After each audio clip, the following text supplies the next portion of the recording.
बिस्मिल्लाहिर्रहमानिर्रहीम। Workbook open कर लीजिएगा। हम लोग फिलहाल यूनिट नंबर 3 का सबसे पहले करेंगे introduction. Last time unit number 2 complete हुआ था। मैं यहाँ यूनिट नंबर 3 के टॉपिक्स लिख रहा हूँ, मेरे साथ साथ टॉपिक्स को कॉपी कीजिएगा। यूनिट नंबर 3 जो है, यूनिट नंबर 3 जो है, इसका टाइटल है डायनामिक्स। इसका टाइटल है डायनामिक्स। इसके अंदर सबसे पहला टॉपिक जो है वो है Newton laws of motion. Newton's laws of motion, ये सबसे पहला टॉपिक है। दूसरा टॉपिक है momentum.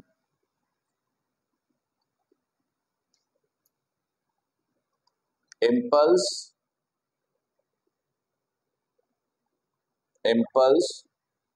And law of momentum. Law of momentum, ये इसका दूसरा टॉपिक है। तीसरा टॉपिक है इलास्टिक कोलिजन। इलास्टिक कोलिजन, ये इसका तीसरा टॉपिक है।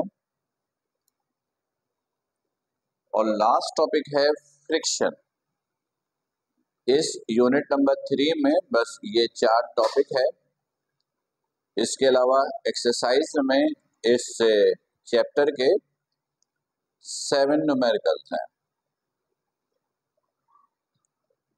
ये आपका होल चैप्टर है, यानी चैप्टर का टाइटल है डायनामिक्स। पहला टॉपिक मिलेगा न्यूटन लॉज ऑफ मोशन, दूसरा momentum, impulse and it's law, third elastic collision, और चौथा जो है ये है फ्रिक्शन। एक्सरसाइज में इस चैप्टर के 7 न्यूमेरिकल्स हैं।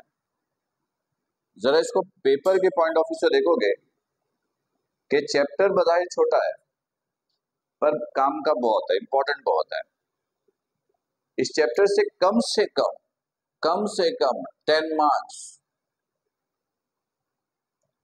और मैक्सिमम 14 मार्क्स तक का क्वेश्चन पेपर में आ जाएगा।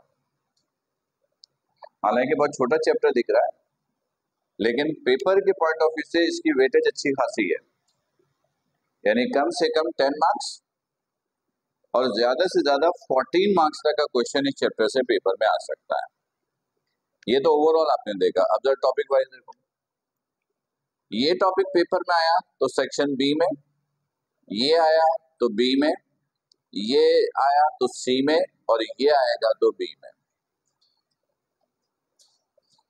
पेपर के पॉइंट ऑफ व्यू से सबसे नंबर 1 पे इंपॉर्टेंट ये, नंबर 2 पे इंपॉर्टेंट ये, नंबर 3 पे इंपॉर्टेंट ये, और ये नंबर 4 पे इंपॉर्टेंट है।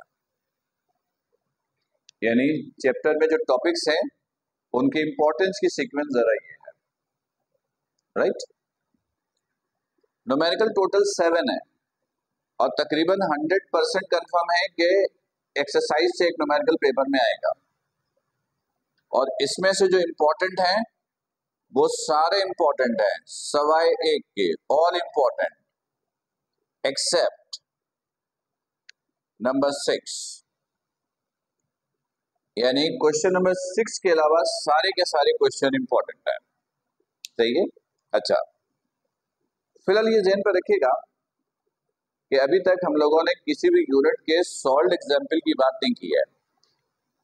सॉल्व्ड एग्जाम्पल को हम जब आपको प्रिपरेशन पेपर देंगे, प्रिपरेशन पेपर बोलिए या गैस पेपर बोलिए या टारगेट पेपर बोलिए, जो बोर्ड एग्जाम्स के लिए इंपॉर्टेंट होता है, जिसमें हम आपको ये एक्सप्लेन करते हैं कि किस किस चैप्टर से कौन कौन से टॉपिक्स इंपॉर्टेंट हैं, कौन से न्यूमेरिकल इंपॉर्टेंट है, तो उसके अंदर हम आपको मेंशन करके देंगे कि किस यूनिट से कौन सा सॉल्व्ड एग्जाम्पल आपको करना है। पहले फेज में तो आप सिंपली एक्सरसाइज के सारे न्यूमेरिकल कीजिए, राइट। तो ये था सिंपल सा इंट्रोडक्शन। इंट्रोडक्शन में कोई बात किसी को पूछनी है तो पहले डिस्कस कर लो, कोई क्वेश्चन किसी के पास है तो वो डिस्कस कर लो। नहीं है। ओके